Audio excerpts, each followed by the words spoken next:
On parle de l'Europe, on nous a tous demandé oui ou non. C'était une question simple, oui ou non on change la Constitution. 54,8% de la population, on a dit non et on est allé quand même. Aujourd'hui la démocratie, moi l'étymologie de la démocratie c'est pouvoir au peuple. Et aujourd'hui j'ai l'impression qu'on n'a pas le pouvoir en fait. Les politiciens, vous tous, vous en battez les couilles en fait.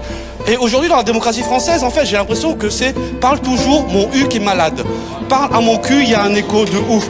Non mais moi je vous dis ça parce que... Le monde est devenu un grand hôpital psychiatrique où les fous se promènent en liberté.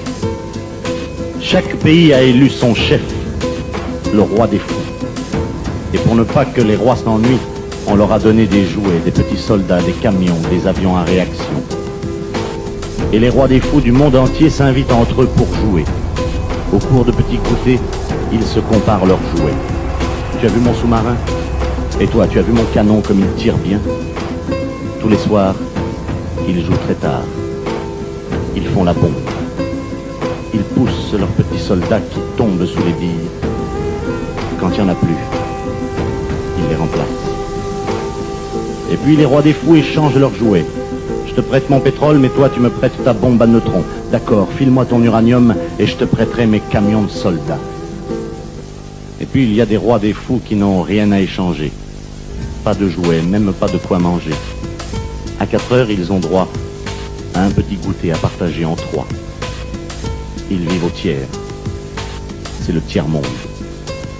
Ils traînent derrière eux, au bout d'une ficelle, un lapin qui joue du tambour. Et en les voyant passer, les rois des fous du monde entier leur jettent pour s'amuser des petits noyaux d'olives nucléaires.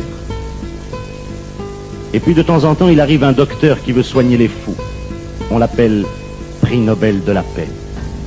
On lui met une grosse médaille sur le cœur qui brille au soleil pour qu'on voit bien l'endroit où il faut tirer pour le tuer.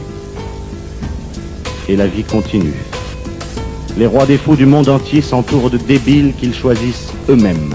Le premier débile, le débile des armées, le débile des finances, ça s'appelle un gouvernement. Et dans le monde entier, les débiles donnent des conseils aux rois des fous pour gouverner les cons.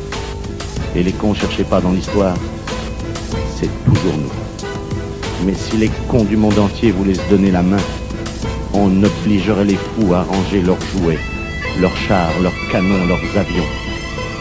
Et nous pourrions enfin nous promener en paix sur les jardins de la terre qui sont si jolis quand on n'y fait pas la guerre.